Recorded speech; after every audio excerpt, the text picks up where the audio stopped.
There are books you enjoy, there are books you learn from, and then there are books that reach into the chambers of your soul, your very being, and hand back pieces of yourself that the world beat out of you until those pieces were missing. And I can only imagine how this book would hand women pieces they never knew were missing in themselves. Burning Woman 10th Anniversary Edition by Lucy H Pearce is that book. I'm not just saying this, I'm being raw, honest, and real about this powerful read. And I'm not just saying this lightly. This wasn't simply a good read, but this felt like a woman taking me by the hand and empowering me to remember who I am. It felt like a person had taken centuries of feminine grief, rage, intuition, creativity, longing, primal wilderness, and wove them into words that gave profound experiences a real language. I closed this book tonight, and I am not exactly the woman I was when I opened it.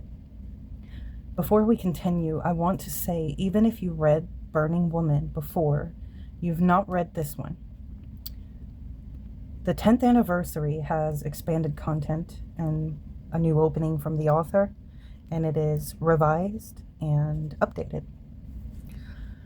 I want to sincerely thank Womancraft Publishing, because this isn't just another company and another review.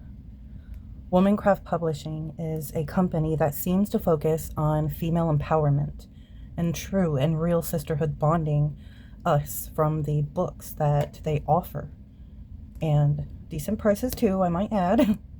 So you know that female empowerment, dark goddess energy, and feminism is extremely important to me if you've been following me for a little bit.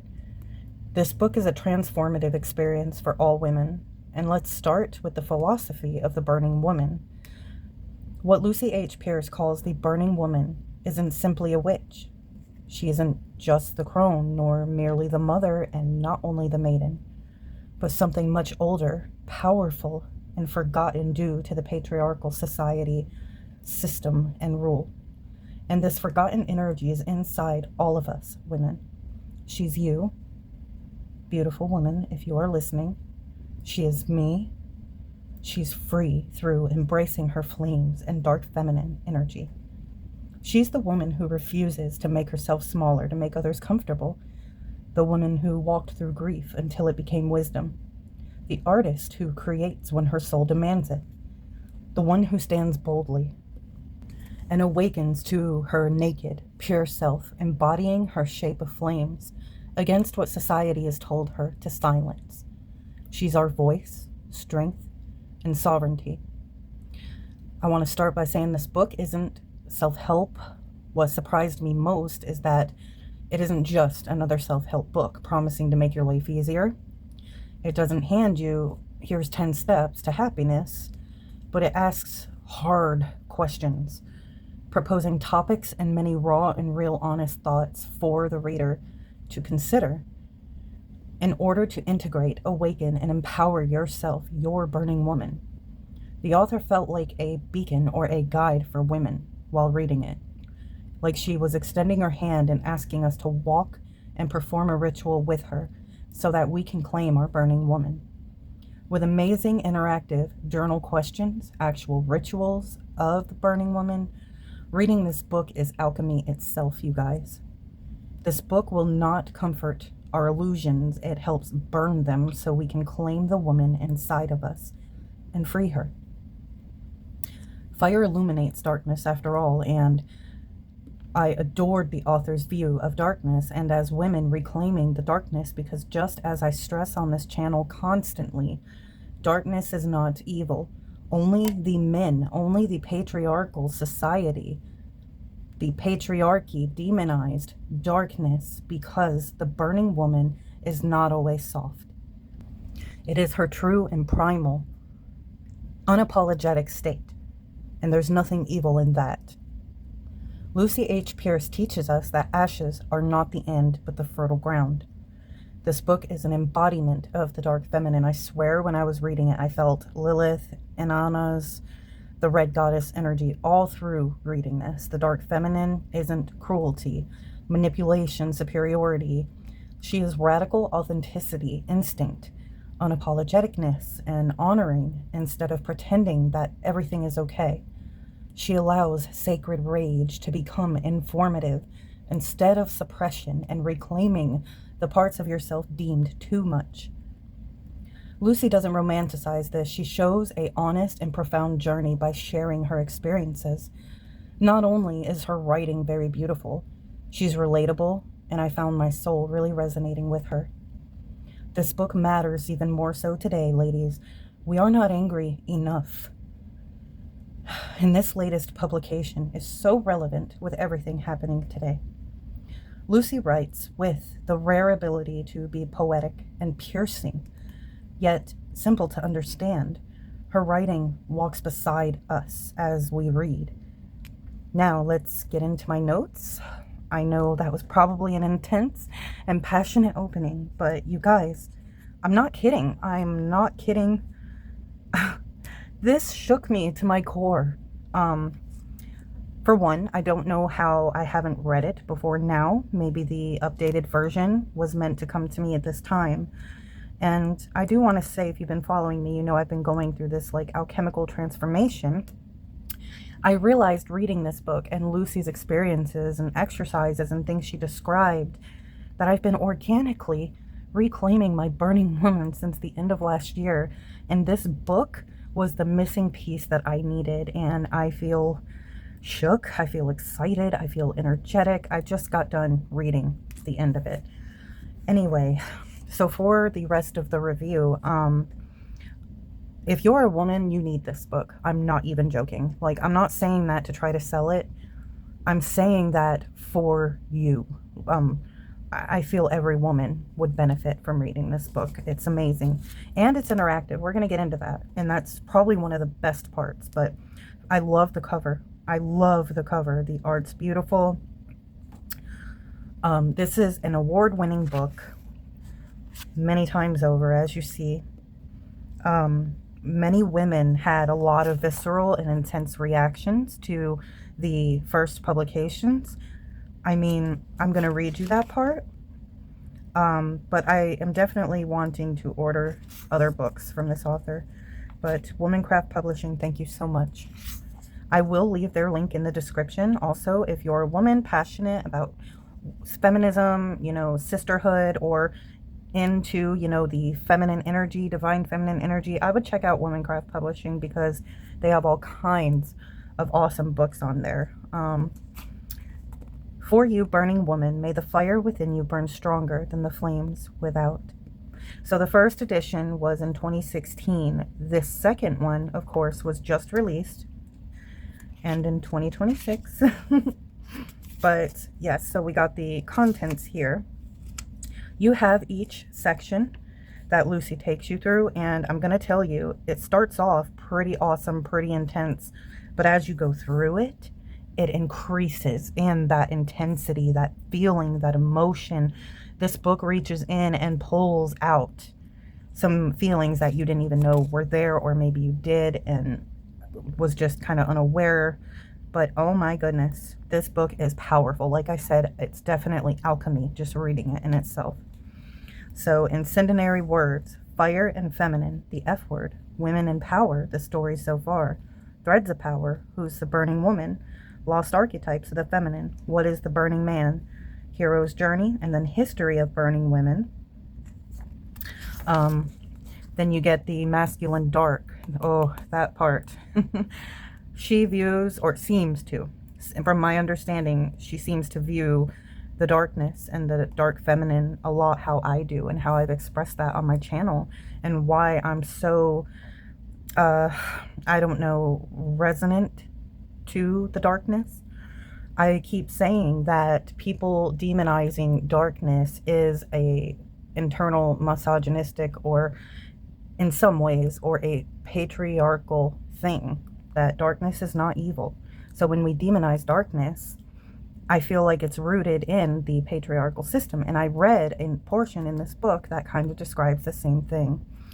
But it's okay. We all have dealt with this system. We all have this within us. But this book is designed to completely burn and shed all of this stuff that we learned from this system and learned to suppress because of it. Burn it all away so we can rise from the ashes. So it covers the threshold, the feminine dark, clearing space, the calling, the baptisms of fire. We're going to get to that. Excuse me. But I do love that concept, the adventures in energy alchemy, women in power, harnessing new energy source, reclaiming power, grounding, trauma and energy blockage, transmuting pain, the boundaries, unfreezing. It's got the mother line, embodied initiations into power, getting naked, you know, all of it. Everything's in here. And then she has a burning woman ceremony, you guys. Invocation, all of, oh my goodness. It's amazing. And then there are stories of burning, dancing in the flames, afterward, and notes, etc. So she woke up one day and decided to set her life on fire, to go up in flames if necessary, to really live the life she was born to live. Lynn Bartle. So this foreword is a newer part in this edition of Burning Woman, and I absolutely loved this. It says, this is a powerful book. Yes, it is. I learned this firsthand when writing it. It nearly consumed me. Angry, fiery, hopeful, and heartfelt. Burning Woman caught a moment and spoke the unspoken in language that resonated with women around the world. I've been blown away by its success and the amount of lives it has touched. Now, what I really wanted to read you through here, some of this is just kind of the evolution of it, of Burning Woman. But right here, it wasn't just me who described it as a powerful book. I have heard this from countless women who have told me about throwing it across the room in anger, crying their heart out while reading it, screaming, and even hiding it for several years after buying it.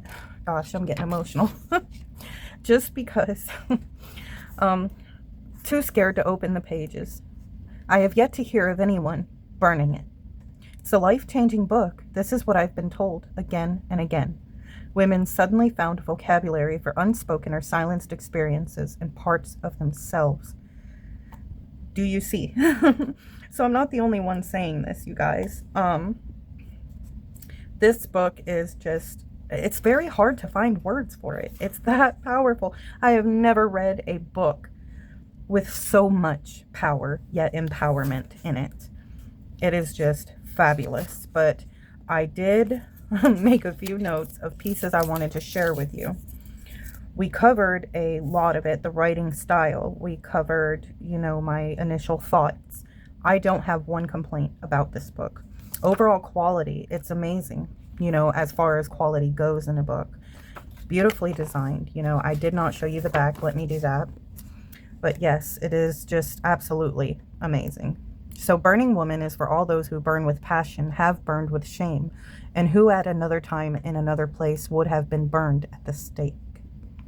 So Burning Woman explores burning from within power, how to build it, engage it, and not be destroyed by it. Burning from without, the role of shame and honor in the time-worn ways of dominant culture uses burning to control the feminine. And then the darkness, overcoming our fears of the dark and discovering its importance and cultivating power. Yes. Yes. And then there are also contributions from leading burning women of our era. Isabel Abbott, Elisa Starkweather, Shiloh Sophia McLeod, Molly Rimmer, Julie Daly, and Bethany Webster. This 10th anniversary edition has been revised and updated and features a new introduction by the author. So yes, absolutely amazing quality, and that kind of gave you the gist of the book along with what I had to say. So here I had made a note that I absolutely love the idea of the ritual the author says she went through. She was talking about the first time that she danced naked around the fire, how that experience was for her and how liberating that was for her. I cried reading this because I do this. I can't here at this house, but I will go out into the woods and do this. I have not done this with other people like she has, but I would love to. But I thought this was such a powerful and empowering demonstration of sisterhood. She described in here our bodies flickering in the firelight, all ages, sizes, colors, dancing together, free women. At one point in the night, which was mercifully captured in a photograph, an enormous phoenix rose up from the flames. It was truly breathtaking. I'm telling you, it's so amazing. I enjoyed so much hearing about that experience, about the author's true feelings.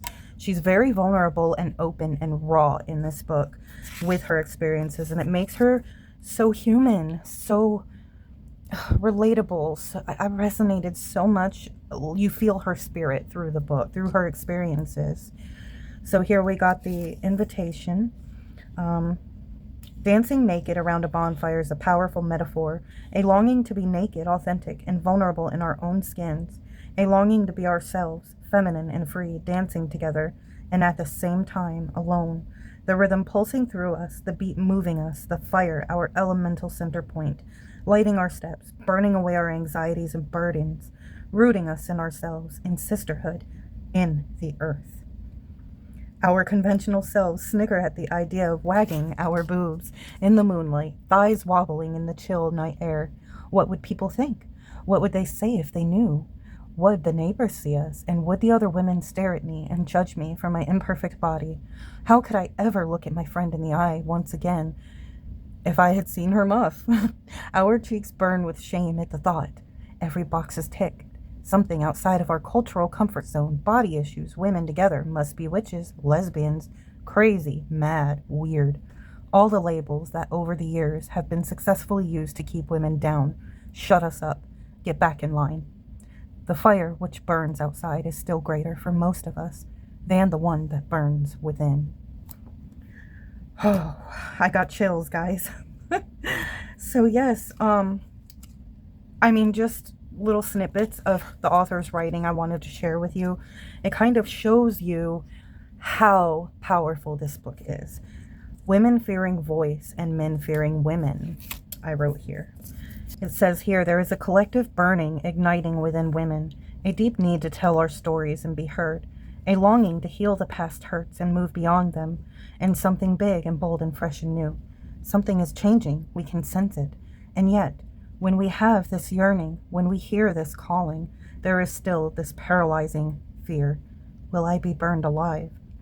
Over the past 2 months, I've noticed something else amongst my online communities, a rise in anger and frustration, the feeling that enough is enough, enough of bitchy competitiveness amongst women, enough internet trolling and misogynistic social media memes, enough rape threats, enough brutal acts of terrorism, enough bully boy tactics on the international political stage, enough austerity, enough exhausting ourselves, trying to be everything to everyone. We have had enough. And then here, incendiary words.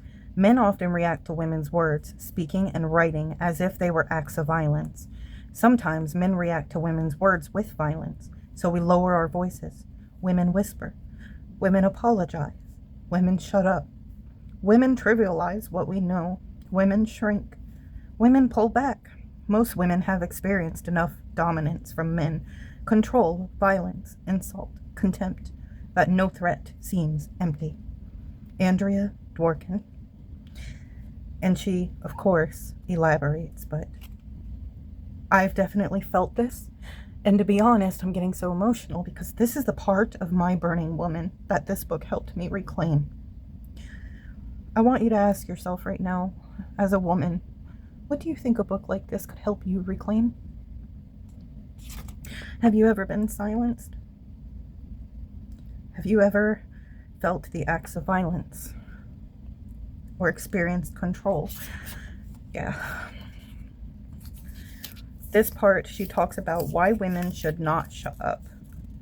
I wanted to share this with you because she goes into that argument of, oh, women aren't oppressed. Women, that some people argue, and gives very good points in here.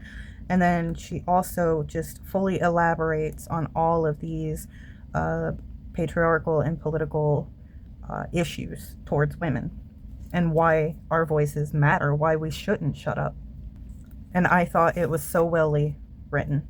And then here, Burning Woman. This is the chapter which we've already covered, so I'm not going to go over this, but I wanted to read you just the little poem here. I love the poems and all of these quote contributions. So it says, "Who is the burning woman? This woman burns, blood red and orange. The flames lick her toes, her thighs, and up between her legs. Her womb is consumed. Her breasts are on fire. Her hair alight. She is gone, and in her place, ashes and soul. Burn, woman, burn, with your own fire and passion. Burn from the inside out into the world." The burning woman is a powerful image, a role model, a metaphor, a warning. She is feminine power incarnate. Eve was the first burning woman in history. His story. I love how she did that.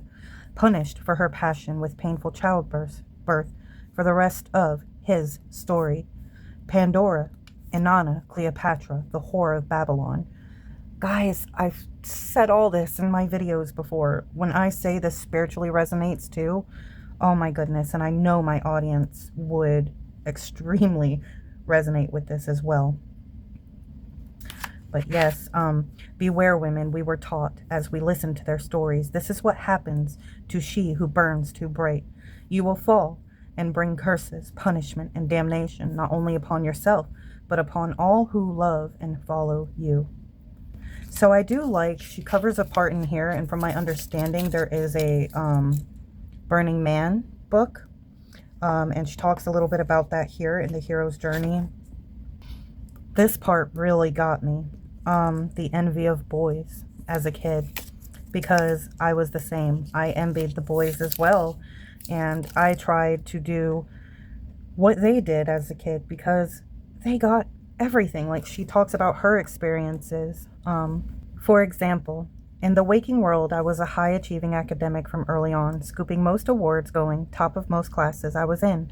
Passionate about learning and achieving, I lived with my head in a book. I loved Barbies and flower fairies, writing, drawing, and dressing up. And I also liked Legos, Meccano, rock climbing, and my bare feet and playing football. Blue was my favorite color, but the older I got, the more I discovered that there were two sets of rules, one for boys and another for us girls, and theirs always seemed fairer than ours. When games of football got too boisterous at break time, the girls were banned. The decree came down from on high. Only the older boys could play on the top playground. Everyone else had to share the lower. For one of the first times in my life, aged 9.5, I felt the boiling outrage of female wrong. I led a delegation of girls up to the headmaster's study to demand our rights. We got them. But this benevolent headmaster's powers only went so far. At 11, I went to the after-school cricket club and played well, but then it came to matches I was categorically not allowed to play. The other schools would not allow a girl in their boys-only club. She talked about going to church and said she wanted to scream, he, he. Why was the omnipotent divine force male, I wondered, when we're told that God is beyond gender? And whilst we're on the subject, all creatures were created equal, but Eve got made as an afterthought from the surplus rib? Please. Her experiences are so powerful, you guys. She talks about here losing, how women can lose herself to being the good girl that society imposes on us, a persona we have to put on through life. Losing ourselves to motherhood. We want to be a good mother, good wife. We need acceptance and approval. And then all of the things that kind of suppresses, and our desires, and what the good girl kind of is compared to the burning woman on her heroine's journey. So I thought that was absolutely genius. I loved this too. W is for witch. Whenever I hear a guy say she's too wild, too much, too hard to figure out, too complicated, too intense, too hard to handle, too emotional, too opinionated, or crazy, I hear I'd have burned her ass at the stake back in Salem. She's too connected to the goddess. I won't be able to tame her. Jenny G. Perry. What you say, honey? Loved it. I wrote here how the injustices burns me inside and how emotional I got during this portion. It talks about some injustices that women around the world still go through: honor killings, acid throwing, breast ironing, bride burning, domestic abuse, female genital mutilation, dowry deaths, you know, female genocide, female infanticide, genocidal rape, honor killings, slavery, things like that. This part really, really got me. I got to be careful what I say, even though I'm probably not going to monetize this because I've already said some words YouTube don't like. But bend the woman as a sinner. I cried all throughout this portion of the book, you guys. And then here, why I advocate for dark feminine archetypes, I wrote. Death to the dark feminine, erase your basic instincts. Because a woman, or the feminine's basic instincts, is that dark feminine energy. Good woman, puke, because I was there. I've had to grow from that, suppressed myself because of traumas, because of abuse, tried to be the good woman because of how I was raised and what I thought a woman was. She shares her experience from the good woman, the good girl, to the burning woman. And she continued to just blow my mind. Women on their backs. It talks about, you know, abortion, things like that. I put wow here. There's so much I wanted to share with you guys, but I know this is going to get extremely long, and I'm sorry. But I highly recommend reading it because there's so much here. She talks about the starving woman. I love her philosophies of these different archetypes or energies. As women, we've been taught to fear our hunger. We have learned to fight it, to diminish it, and be disgusted by it. Our hunger is real and will not be denied, no matter how much we compromise, settle, shrink, or try to hide it. Our hunger is holy. May we see our hunger in the light of truth for what it really means. It means we are alive, alive in the face of enormous obstacles and challenges. It means that we are hungry for larger visions and expressions of ourselves and our potential. The only thing that will ever satisfy and fill this hunger, the hunger to occupy every cell fully and completely, to abide unapologetically in every nook and cranny of your complex and brilliant self. This hunger may bring with it an ancient anger. This anger comes from the frustration of being separated from ourselves, starving ourselves. Generations upon generations of hungry women, and ravenous for what is real and true in ourselves and in the world. Feel into the legitimacy of this hunger. Own this hunger, because only in owning it can it ever be really satisfied. Anger will eventually give way to a fierce clarity, a clarity of what must be done to access and live from inner nourishment. Let nothing stand between you and your overflowing banquet, your inner abundant of being. Give guilt no place at the table of yourself. You are all yours, every last morsel. Bethany Webster. And the starvation of women is enforced feminine emptiness, has been the end game of the system around the world for generations. So this just gets deeper and deeper, you guys. There is a lot here I wanted to share. I may not be able to do that. I'm sorry. I think I overdid it a little bit just because I would share this whole book with you if I could. But I do want to explore some other really good things about the book. At the end of the sections, we have burning questions, fire starters. At the end of every section, there are burning questions and fire starter exercises to help integrate what you read into your body and soul. And boy, do they. I have a book and I've been working through all of these questions, and oh my gosh, it gets deeper and deeper. And I'm telling you, it's that alchemy. This book, reading it is a literal ritual, but these are fabulous. What does feminine mean to you? What does it look like? Who or what represents it for you? What is your relationship to the feminine been over the course of your life? How has it changed and why? How does feminine relate to the masculine for you? It's just so good. And then she brings up the burning woman, burning man, the W word, and fire starters. This gets so deep. Starving woman. So she goes through with exercises and interactive journaling prompts and such, questions for you to ask yourself and answer as you go through. And it really does help integrate, helps you process things, but it empowers you to come up with your own burning woman, we'll say. The dark arts of the patriarchy. This is where it got really interesting. The Christian faith has installed a spiritual fleeting from the darkness associated with the devil and hell to the dreamland of heaven with Jesus, light of world. But Christians aren't alone in this. The Nazis and more recently ISIS are playing out their own interpretations of masculine power and control. Even the New Age movement has taken up this mission, it seems, same message, different words. The new gurus have taught us to embrace our light bodies, shunning the darkness, and focusing purely on love and light, constant happiness, and extreme optimism. But, as Karen L. Burke astutely points out, in our efforts to feel better, many of us start shutting it off in favor of pop psychology or easy spirituality. It's called spiritual bypass. Yes.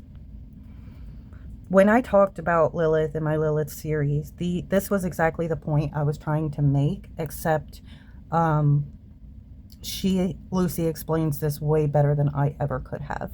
And I receive criticism for that, but I ignore it because this is my truth and I won't apologize for it. And I loved the validation, the feeling I got reading this. I felt, yes, you know, I'm on the right path. Thank you, Lucy, for making me feel like there was nothing wrong with me for embracing this darkness. It's an attempt to avoid painful feelings, unresolved issues, or developmental needs. That is the basis of our culture as we know it, dismissing all that cannot be known with the rational mind. Move towards the light, ignore the dark. We are taught again and again. This talks about the patriarchy being the real dark arts. The part about shame for women as well. Let's read this part from Lucy Pearce. No longer believe the shame is a lie you whisper to yourself to keep yourself small, and you are so far from small. You are a magnificent human being. We may need to endure the terror of exposing our own magnificence. It is true that to begin with it might feel deeply uncomfortable to be seen, but it is time, tender one, hiding in the shadows, to offer love to your own unlivedness, to become the safe place to land your heart in the world with its vast medicine, bundle of beauty. Lucy Pearce. She is just such an amazing writer. Such an amazing writer, you guys. And then this goes into shame here. This part really got me. Shame says, who do you think you are? What will people think? You dirty whore. You untalented piece of shit. You pretentious ass. You stupid woman. Shame weighs. Sit still, shut up, and do not embarrass yourself. You are bad, and you will be exposed. Shame on you, shame on you, shame on you. It is a spell of disempowerment and disconnection that is cast upon us early. Magic words which make us believe if I am not perfect, I am vulnerable, if I am complex, then I am wrong and deserve to be alone, to die. I'm not acceptable, I'm different, I do not belong, I have no rights, no authority. It's very difficult when you have people that do shame you. Some do it in a passive-aggressive and covert ways. Ignore them. She kind of walks you through how to take things like this shame and outside things and transmute it and turn it into your own empowerment, because the world of patriarchy is going to do that. I think by empowering ourselves and becoming the burning woman, we can literally fight back. That's the ultimate beautiful rebellion. This gets into the dark feminine. Oh my goodness, I am getting quite long on here. I'm so sorry, guys. But I do think you get the picture. So I love the initiations into power, the getting naked. She takes a lot of things. This is definitely one thing I loved about it. It's not like be a victim. You're oppressed. It's a, hey, what are we going to do about this to empower ourselves, to ignite ourselves, to be ourselves as women? What are we going to do to become and claim that burning woman archetype? And that's the whole beauty and message of this book. The afterword, 2026, these are the death throes of the patriarchy. This is what it feels like. Those words are so alive for me as we jolt from outrage to greater outrage during Trump 2.0, the unleashing of AI, the rise of atrocities, and untrammeled growth of the oligarchy of billionaires. Just as the book was about to go to print, a long-promised Epstein Files was released in 2 trances, over 3.5 million pages of damning evidence of the decades-long degradation that happened at the hands of the wealthiest and most influential patriarchs and some despicable women. The response? People expressed their collective outrage and disgust online. In Europe, a prince lost his title, and the UK Prime Minister nearly lost his job, simply for employing someone associated with Epstein. But the patriarchal project, in the US at least, seems unscathed. Trump carried on regardless, despite having been named over 38,000 times. Geez, according to the New York Times and the files, a dizzying number. When you hear that Yahweh and God is only named 7,000 times in the Bible, and Harry Potter just under 19,000 times in 7 volumes, as did so many others. After several months of burnout and lying low on social media, suddenly Burning Woman was back in the room, demanding to be heard through me via a torrent of posts on social media. These are burning times, and they call for burning women. It is time to step up out of these shadows and burn brightly. Absolutely. I love that call to action. I love that closing. All inspiring, very, very powerful, and a must read for every woman. I apologize I moved my camera. But you guys, this book is a complete 11 out of 10. I cannot praise it enough. So Womancraft Publishing will be in the description. Please go and check them out. And ladies, claim your passion. Be you, unapologetically. Love yourself. You are beautiful.